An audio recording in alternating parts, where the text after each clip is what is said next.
This is really the basis for our study that I described this morning at my short talk, where we were very fortunate to receive a grant from the National Institute of Child Health and Human Development to do a bi-coastal study with Nemours and Thomas Jefferson with Judy Ross.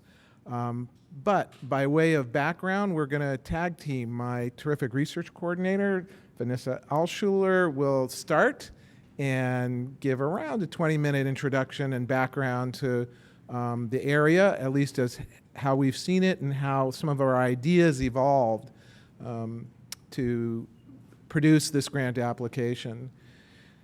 And then I'll follow up talking a little bit more about the study and what our hopes are for the 4 to 5 years that we will be doing this study. And if you don't know already, it's really right at the beginning. We're recruiting our cohort of children, boys who have Klinefelter syndrome, ages 8 to 13.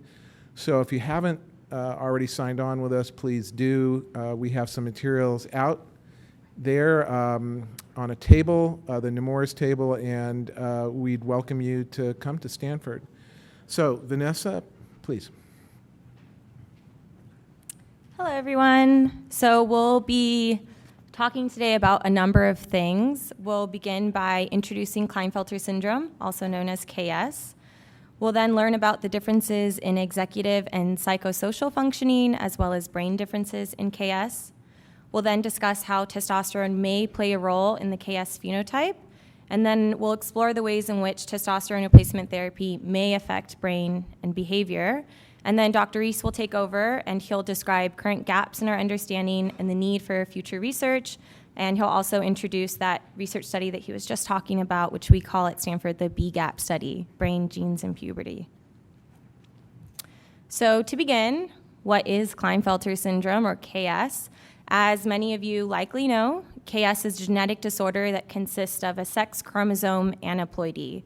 So that means that it's due to an atypical number of X chromosomes. Females are typically born with 2 X chromosomes. Males are typically born with 1 X, 1 Y. A majority of boys born with Klinefelter syndrome have the 47 XXY karyotype, meaning they're born with 2 X chromosomes and 1 Y chromosome. KS is also the most common sex chromosome condition, so the prevalence rates are estimated to be as high as 1 in 448 male births. That's a lot, so there's a large percentage of men that are affected with this condition. Klinefelter syndrome has a number of common physical, behavioral, and neurocognitive traits. Physically, they can have tall stature. They can also have testicular failure, reduced testosterone levels, as well as impaired spermatogenesis, which is the creation of sperm. They can also have gynecomastia, which is enlarged breast tissue, and they're also at risk for delayed or incomplete puberty.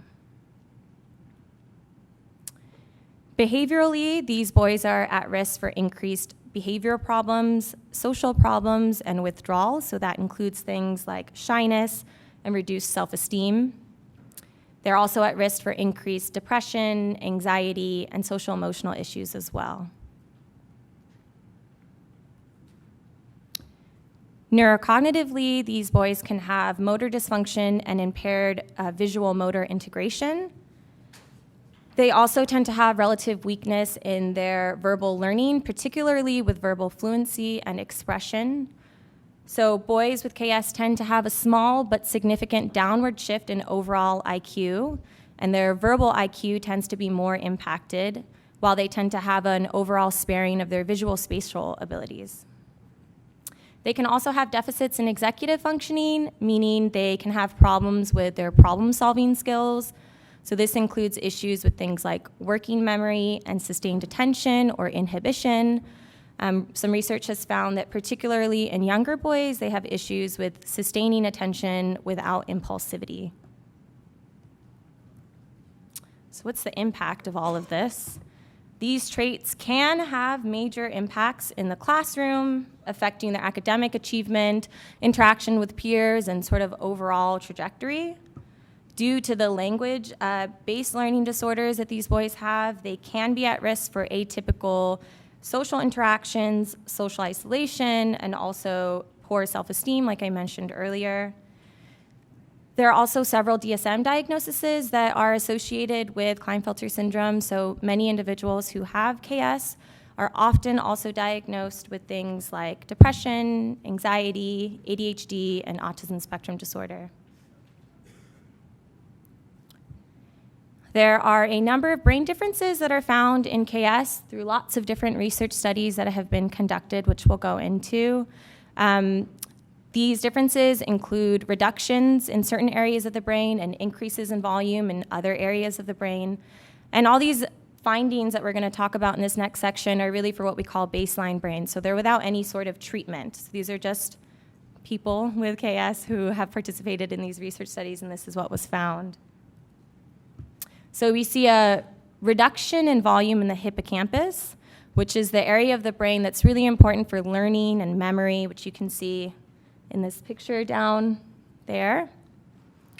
We also see reduced volume in the insular cortex. This is a really small region of the brain that's kind of hard for researchers to image, but we have seen a reduced volume in this area. And this area is important for interoception, which is really one's sort of internal awareness of their physical and emotional state.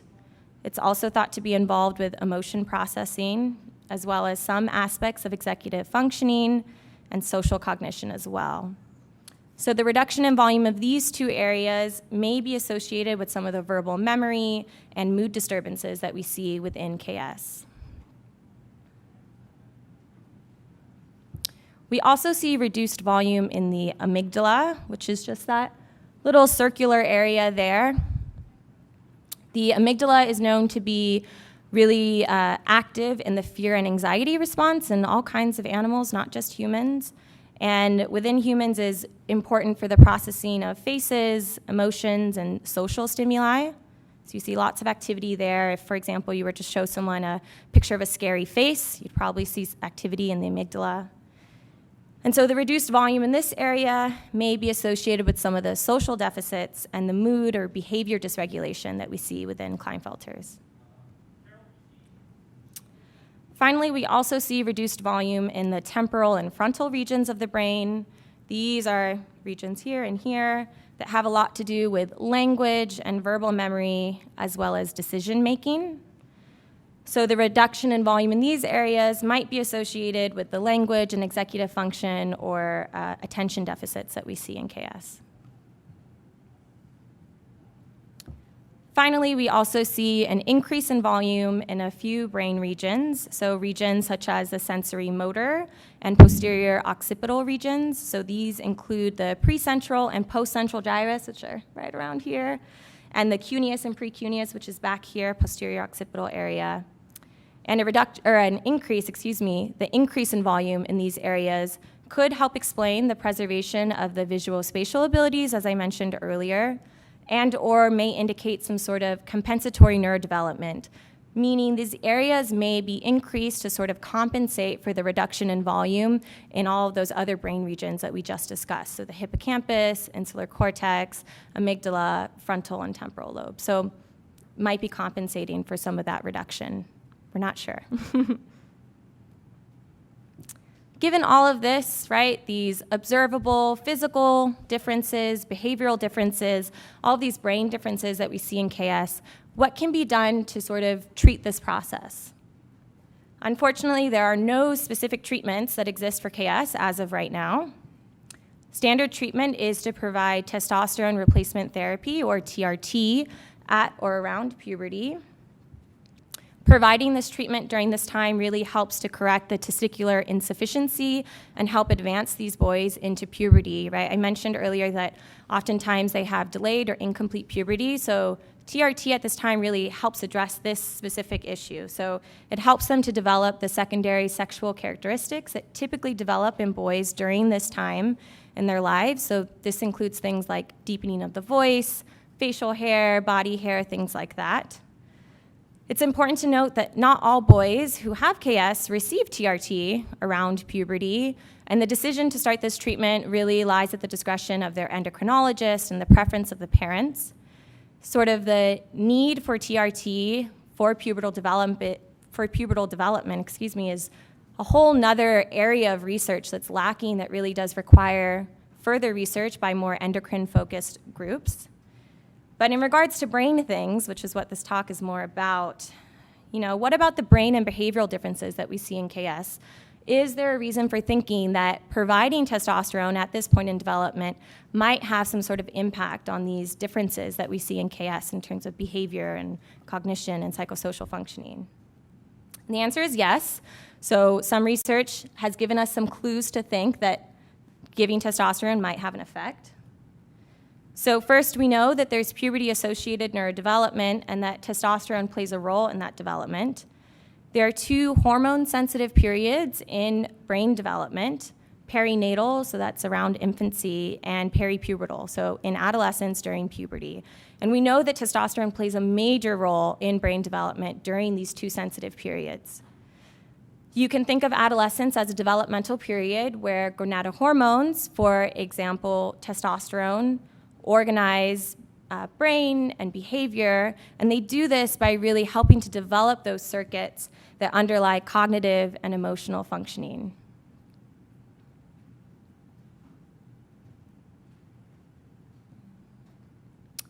We also know that testosterone has wide effects on the brain, as is evident through the large number of receptors that are found in several regions of the brain. So testosterone receptors in the brain are known as androgen receptors, and there's a beautiful, very molecular picture of what an androgen receptor looks like. But androgen receptors are found in lots of areas of the brain. So they're found in places like the hypothalamus, which we talked about earlier, the amygdala, which we also talked about earlier, the hippocampus, which we also talked about earlier, and the cortex, which we also talked about earlier. These are all regions that underlie sexual behavior, emotional processing, and learning and memory, and which are also found to be impacted in KS. Recent research has also found that low testosterone levels can be found as early as infancy and early adolescence in KS when compared to age-matched, typically developing boys. So this early difference in testosterone levels may have an effect developmentally. These findings and the influence on brain and development does suggest that a positive effect may be attainable by giving some sort of hormone treatment to these individuals. So given that, what is the influence of TRT on the brain and associated behavior? It's a great question. I think so. And lots of other researchers think so as well. However, no rigorous studies have actually been done to answer this very question. Some recent research does, however, suggest that it likely has positive effects, and we'll go through those now. So first, research has found that TRT may increase temporal lobe size and improve verbal fluency in males with KS. So this is a retrospective study that looked at testosterone effects in adults with KS. 20 participants total were in this study, 10 of which had KS, and 5 of those with KS received treatment. This is a small sample size, so you should take the results of this study with a grain of salt, but it is a unique sample size in that these males were identified at birth for having KS, which does make it a slightly less biased sample. But essentially in this study, they found that men with KS who received treatment had significantly larger temporal lobe volumes when compared to men with KS who did not receive treatment. And so this can be seen when comparing this one to this one here. They also found no significant difference in temporal lobe volume when comparing men with KS who received treatment to the control group, which is that middle one there, to this one all the way on the left, or right. In this study, they also looked at verbal measures and found that KS men that received treatment had significantly higher verbal fluency scores than those with KS that did not receive treatment. However, they found no difference in verbal memory scores between the 2 KS groups. Another study found, and this was a study that was conducted by our collaborator, Dr. Judith Ross at Nemours. She found that KS boys treated with low doses of androgen showed improvements in visual motor functioning, anxiety, and social functioning. So this was a 2-year clinical trial that was conducted where boys with KS were randomly assigned to either receive placebo or low doses of oxandrolone, which is a synthetic testosterone, so it's an androgen. It included boys ages 4 through 12 years of age. And while these behavioral outcomes were not the primary endpoint of this clinical trial, they are really impressive and very good findings in our case for behavioral improvements with treatment. Another study, which was conducted by our collaborator and someone who works within our lab, Dr. Lara Folman-Ross, found that low doses of oxandrolone might also cause an increase in hippocampal size in boys with KS. So this is a subgroup of boys with KS who were in that clinical trial I just discussed. They were scanned, so they had MRI scans done, as well as a group of typically developing control boys. And with this study, they found that boys with KS who received no treatment had significantly smaller hippocampal volumes when compared to typically developing boys. And this was anticipated based on previous research that had been conducted. And so that can be seen comparing this to this, and this one to that one there. So this is left hemisphere and right hemisphere. Importantly, the study also saw that boys with KS who had received the treatment had significantly larger hippocampal volumes when compared to boys with KS who received no treatment. And that can be seen here compared to this, and this one here compared to that one. And they also found no significant difference in volume when comparing the treatment group to the control group, which is great. And that's this to this, and that to that. They also looked at, just within the two KS groups, so placebo and treatment, they looked at their performance on a spatial memory task. So this is the recall of designs task from DOS. And this is a task whose skills are known to be associated with hippocampus functioning. And what they found were treatment-related increases in hippocampal size were associated with better performance on this spatial memory task. And so you can see here that larger hippocampal volume size was, correlated with better scores on this spatial memory task. Another study conducted found that testosterone treatment is associated with a reduction in depressive symptoms. So this was a study that was broadly looking at the effects of testosterone in men without KS, These men did not have KS. They were all adult participants, but of varied ages and with varied levels of testosterone. So it included both hypogonadal and eugonadal men, so men with low testosterone levels or typical testosterone levels for their age. And this study found that men with treatment showed less depressive symptoms when compared to men who received placebo. Finally, for my section here, research conducted by Dr. Simango-Sprouse looked at early hormone therapy, or EHT, during infancy in KS. And these were both retrospective studies that were conducted, so they're not randomized placebo-controlled clinical trials, so it's not completely known if these same results will hold up in a more controlled study. However, these findings are really important. So she did find that with EHT, there was impacts on neurodevelopment and behavior in these boys with KS. So she found that boys with KS who had received testosterone in infancy, she found that they had positive treatment effects in speech and language development, reading skills, in both verbal and nonverbal IQ scores, and neuromotor planning and execution. And she also found that these boys who had received treatment in infancy had fewer behavioral problems in things like externalizing behavior problems, aggressive behaviors, schooling behavior issues, and affective problems.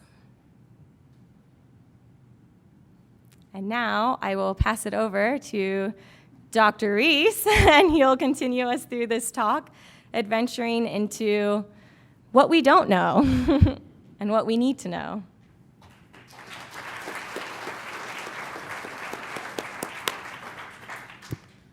Vanessa, that was great. Thank you so much.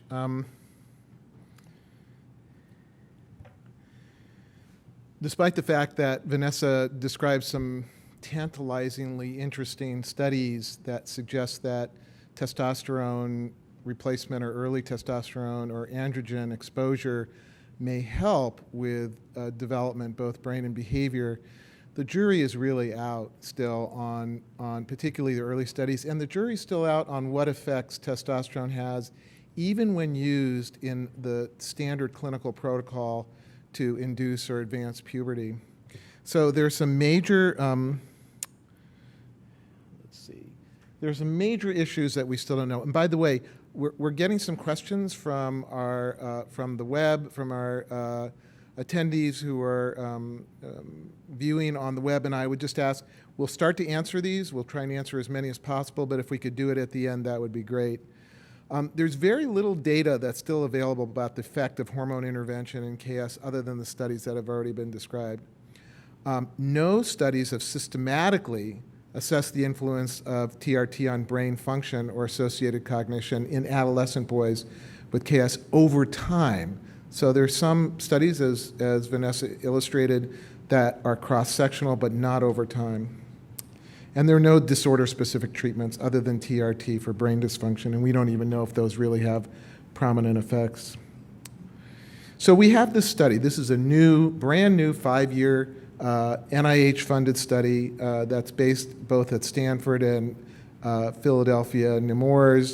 And we hope, our enduring hope is by recruiting about 60 8 to 13-year-old boys with KS and following them longitudinally over 4 time points annually, we can significantly improve our understanding of learning, behavioral, and emotional development and the brain anatomy and function that underlies those cognitive and emotional skills, and ultimately facilitate the development of more specific and effective intervention strategies. So it's called the BGAP study, Brains, Genes, and Puberty. We have some brochures outside, or just track down Vanessa after the talk. We'd love to have you participate. I don't want to sound like a used car salesman, but we do have limited enrollment. So if you're interested, act now, and we'll be happy to have you in the study. Okay, so as Vanessa intimated, there are huge gaps in our understanding of brain structure and function, effects of testosterone. The goal of this project is to clarify these effects and to test whether initiating this treatment at various times and various doses and so forth leads to improvements in executive and social emotional functioning. We're asking the questions, well, what really does change or improve with TRT? Does the timing of TRT matter with respect to age or pubertal level? I've talked to already, I think, about a half dozen parents today, just in current days discussions, one said, okay, my kid started on testosterone at 13 or 14. Someone else said, my kid started on 11. Does it make a difference? And my answer is, we don't know. Maybe. Earlier onset may help, might hit a critical developmental window that might not be as open later in adolescence at 14 or 15, but we don't know. Then for me, an enduring question is, okay, so even if we can pin down what changes with TRT, with testosterone therapy, what remains? What areas do not respond? And then what can we do about those other areas? And I'll get into this issue a little bit more as we go on. We want better clinical outcomes. We want, and by the way, I just want to tell you, the range of outcomes now in children, adolescents, and men with Klinefelter syndrome is incredibly broad, right? So we have some boys, and I've been in this, working with families that have children affected by KS and other X and Y variations for over 25 years. And I've had the privilege of working with families whose kids are just doing fantastic. And as young men, they're doing really, really well. We have some men who come to this conference who are doing fabulously in their lives, and they only found out about KS because they had problems with fertility. So it's a very broad range. We have other boys or young men who are very significantly affected. We want to see all of those, by the way. We want to see the entire range in our study. So what's wrong with current approaches to cognitive and behavioral challenges in Klinefelter syndrome? And the answer is actually nothing. It's the best that we can do right now, right? So we're trying to find a strategy that can treat symptoms as effectively as possible. Sometimes boys or adolescents or young men with Klinefelter syndrome end up on psychostimulants like Ritalin or dextroamphetamine or an anti-anxiety drugs or things to help them sleep and so forth. And sometimes these really can help, but they're not syndrome specific. They were never made to treat Klinefelter syndrome specifically. So I want to do better than that. You always use the best treatment modalities you have available at present. And as I mentioned this morning, I am a clinician, and I do use these things, by the way, just so you know.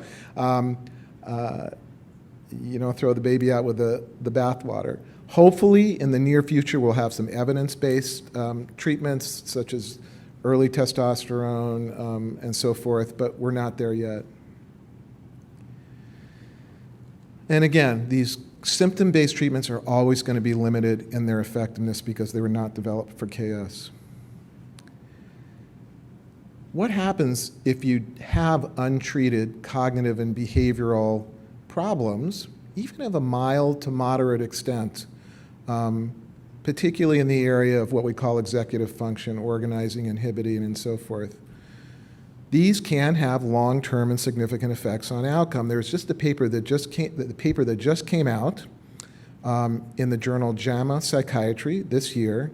The first author is Vergunst, and it's a very, very unique paper. It's from Canada, and they had preschoolers who they assessed 30 years before for their attentional abilities, their social abilities, and so forth.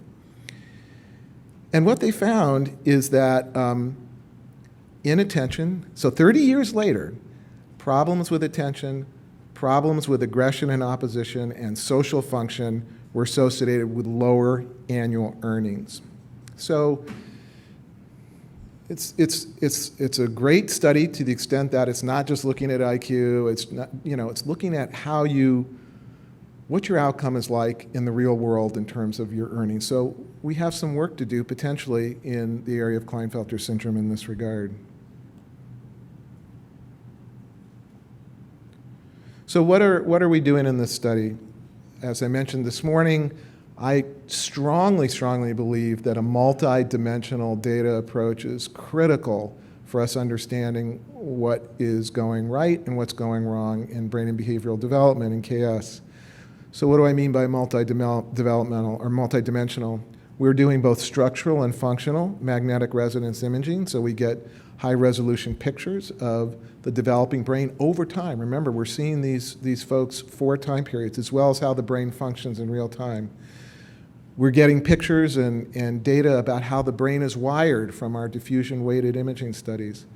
We're doing clinical interviews and questionnaires, computerized testing, neurocognitive testing, as well as assessment of hormone levels and physical exams. So we're really lucky in both locations to have a very strong team across both the clinical neuroscience and the endocrinology areas. One of the strong points of our study, as I've mentioned already a couple of times, is what we call a longitudinal design, in this case an accelerated longitudinal design, which means we start our recruitment in an age band, and then we see them over the 4-year period at annual visits. And that actually gives us a nice bandwidth of age, starting from 8 all the way up to 17, and we can use those data to understand those complex, intricate brain and behavioral developmental trajectories. The other part of our study that I really like is that it's a naturalistic design, meaning that it's not a clinical trial. We're not giving the testosterone. We are monitoring who gives it and how it's given and how much, and we'll provide equivalent dosages as much as possible across our participants. But in the natural world, there's going to be some variation in this. What age do you start? What dose do you start? How do you increase that dosage? And so actually it lends itself to our being able to answer those questions about time of dose, critical developmental windows, duration, and so forth. In this age group, I think it's the first of its kind study. The longitudinal design is unique. The multi-level approach is unique. We are interested also if there are findings from our study that will actually relate to other children, other boys who have a similar pattern of cognition and behavior as we see in KS. We hope that, or at least our design, is that the study will help to provide critical information for creating new therapies, disorder-specific therapies, syndrome-specific therapies for KS. So how do we begin to think about how brain and behavior develops in KS? And this is just a very oversimplified cartoon model of it, but I'm just going to pass this on to you so you have a sense of at least how we think about it. So you have the genetic variation, right? And as Vanessa indicated, it's a very, very common variation. And with that variation, you see effects on prenatal development, early development, pubertal development. But of course, then you also have hormonal alterations occurring at the same time. And those probably interact with the genetic variation effects to produce outcomes, ultimately resulting in an adult who has various strengths and weaknesses and so forth. But of course, with all of this, you have the environment. And we are measuring various aspects of environmental influences in this study as well, school and home environment in particular, socioeconomic status, as other investigators talked about this morning. And so we think these are going to be very, very important as well in understanding why some people have better outcomes, why some have not as good outcomes. So I'm going to repeat a slide from this morning. I apologize if you saw this and you're thinking, oh God, do I have to see it again? Okay, here's precision medicine approach. So I took a little poll at this morning. How many of you have heard of precision medicine, including at my talk? Everyone's heard of it. It used to be called personalized medicine. But basically, it's how do you create a treatment model that is specifically directed to the person or disorder of interest, not symptom-based, specifically directed. And so here we are, primarily doing symptom-based treatments now, which we call intuition medicine. There's some cohort studies starting, which will provide evidence, which is important, but we want to do precision medicine. And how do we do that? We look at all these different dimensions of information, such as those that we're looking at here, brain development and function, genetic and molecular, physiological, treatment response, family environment, et cetera. And we use big data analytics and reference data sets to create this unique treatment approach for individuals with Klinefelter syndrome, and perhaps even subgroups within the overall designation of Klinefelter syndrome. I certainly haven't ruled that out. And in other conditions that we study, such as Turner syndrome, it's also an X and Y variation that occurs in girls, or Fragile X syndrome. You heard a little bit about that this morning if you were here. We are seeing evidence that there may be some subgroups embedded within the overall group that may have different genetic modifiers and so forth. We don't know yet. So here's some initial ideas for a precision medicine approach. I don't know if these will come to fruition, but we'll see. Can we optimize TRT treatment in light of a better understanding of brain, cognitive, behavioral, and social emotional development? For example, assess dosage, duration, and timing, or developmental windows, and consider the possibility of subgroups that might respond differently. When we understand how TRT works, and we understand what is strengthened and what is not, what might be left over, can we develop other specific treatments that might target the relative weaknesses that remain in KS, such as a computer-based cognitive training to enhance specific executive functions? We can talk more about that later. I have mixed feelings about it. Can we develop imaging-based interventions? And I will tell you about a little bit more about this in the subsequent slides, that have the potential to amplify hormone and cognitive behavioral or social emotional treatments. We use this device called functional near-infrared spectroscopy, which works pretty much like fMRI. It measures the same proxy of brain activity or function that you see in fMRI.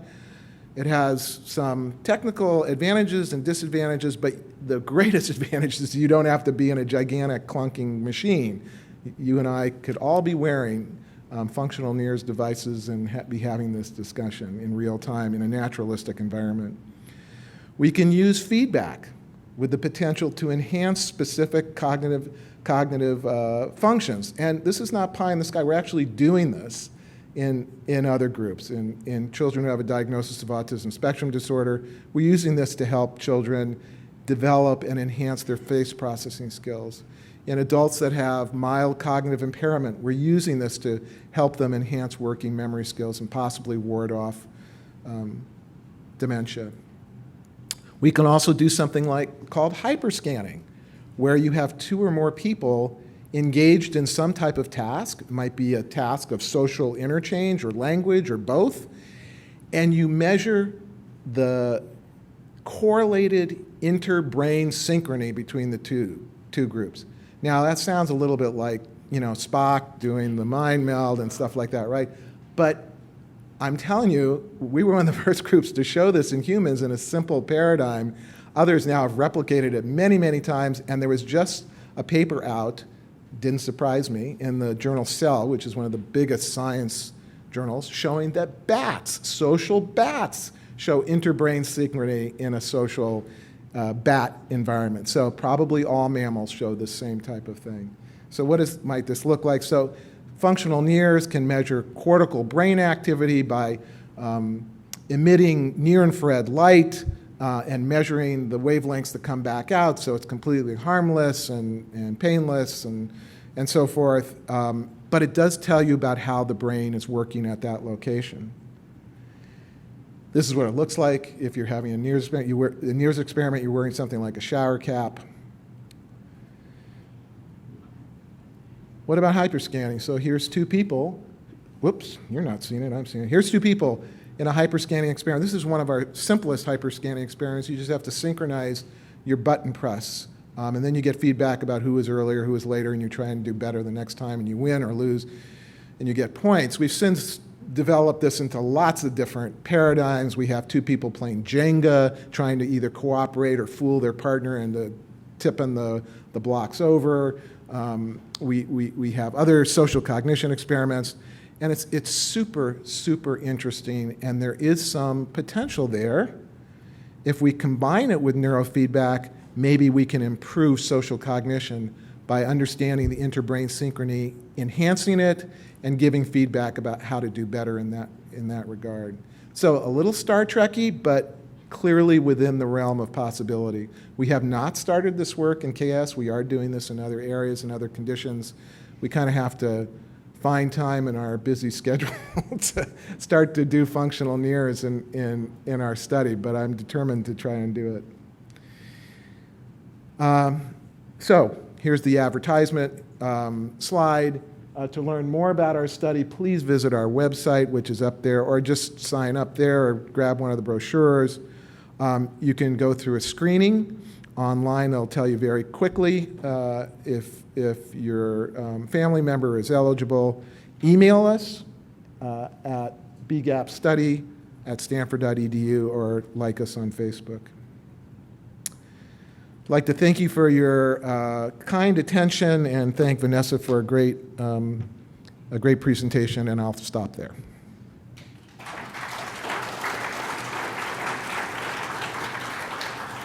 So there are some questions now from our, Vanessa, you want to come up? From our web audience, and I'm going to repeat them. And hopefully we can then start to mix in some questions from the audience here. So one question is, have there been any studies on adults that didn't begin TRT until they're well into adulthood? One of those studies Vanessa talked about, it was the one that I was fortunate to be able to do with a Denver group that had done this at birth chromosome analysis many decades ago. So yes, some of those adult men who had not received TRT were in that study as well. Small sample size, as Vanessa said, not less biased because these are not people who are coming into your clinic because they know they have problems. The second question is, will the BGAP study? One more thing. Yeah. For that first question, also the study that I talked about with depressive symptoms being reduced with treatment, that was also done in adults, so without KS, but it's adult men who receive testosterone. Yeah, good, very good point. Will the BGAP study use TRT? The answer is yes and no. We want to take advantage of the fact that boys with KS will either be on or not be on TRT. We are not giving it ourselves. It's a naturalistic study. We're following the children that are on at various ages. Most children with KS end up on TRT, not all. So it's possible we will see some of those in our study. And I'll do one more question from the web, and then we'll go to the audience. Wouldn't it be great to have a behavior modification therapy like ABA therapy customized to the KS population? Thoughts? 2 thumbs up for that. 2 big thumbs up for that. So that's exactly what I'm talking about. That would be a disorder or syndrome specifically designed for Klinefelter syndrome for those boys who need to have some treatment, usually on a family basis, that can help them develop a more adaptive repertoire of behavior. I'd be totally into that. Okay, from the audience here, any questions? Yes? Our son is 18, so we're beyond the pre-puberty TRT and you're studying everything. But his testosterone has been well in a normal range. Do families with their endocrinologists still have more testosterone in that pre-puberty range? Yeah. So did everyone hear the question? Their son is 18, beyond the peripubertal developmental period, testosterone levels are still in the normal range, and I assume is not on TRT.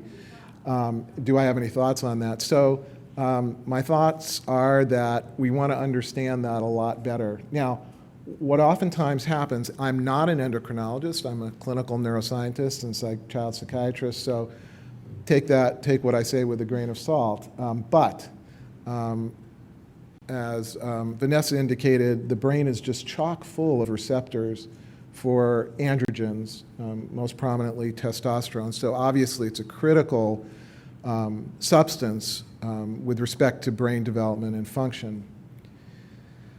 Now, I meet many families where testosterone levels are quote unquote normal or on low normal, but for example, also show elevated FSH and LH, indicating that something is not quite, I don't know if that's your, no, it's not.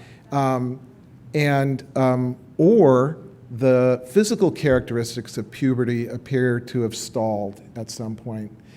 And depending on who you talk to, depending on which endocrinologist you talk to, you will find some people who will say, well, if testosterone levels are normal, you're not seeing spikes in FSH, LH, no matter what puberty is doing, we're not going to use TRT. You'll see others who will say, if there's any evidence of pubertal stalling, including all of the above, yes, we will use TRT.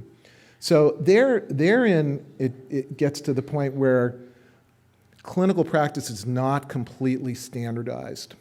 And that probably will change in the very near future in endocrinology. So my thoughts are, if it were me and I were a parent, okay, and I'm just going to tell you as a parent, if there was any evidence that puberty was not progressing along the trajectory that I would expect, I would certainly ask my child's endocrinologist to strongly consider starting TRT, even at 18. That's my non-endocrinology opinion, okay? And that's things like voice deepening, facial hair. Testicular, penile size, things like that, yeah. Yep. Yeah, question there. So Vanessa talked about all this evidence, the benefits of TRT, but at the same time, she noted, in fact, you just noted that there was no standard of care, that different endos are different, as you just said. Parents have a role here. So if there's all this benefit that's been demonstrated through these studies, why isn't the standard of care more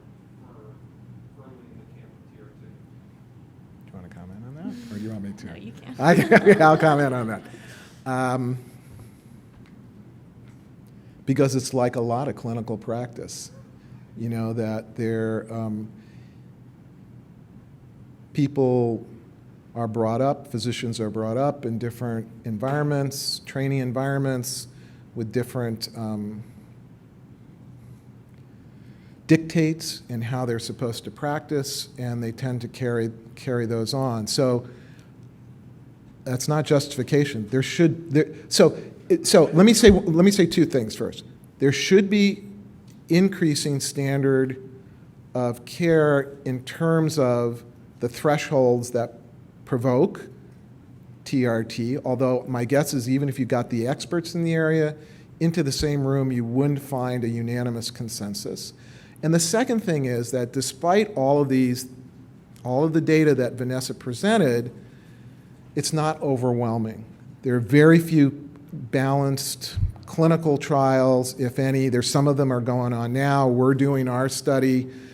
So the evidence, while it's very provocative, is certainly not conclusive at this point, which is probably another reason why there may be people who are still stuck in their own way of thinking about it. I don't know if that answers your question. Yeah, I mean, we're on tape, so I can be very blunt here. It seems that what you're saying is those who are not in that camp are wrong, not terrible, and all that. I don't mean to include a couple of positions, but No, I'm not saying that.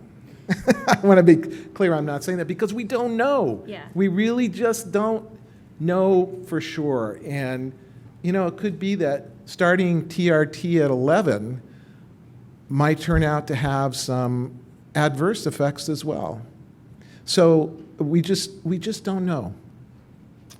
So the studies that I presented really give us a hint into thinking that providing TRT at this time might be beneficial, but they're not designed in a way that can let us be conclusive, and there hasn't been enough that's been conducted. We really need more controlled studies, longitudinal studies, things like that, that really give a stronger basis to know really what the effects are, what the benefits, what the drawbacks might be, if that helps at all.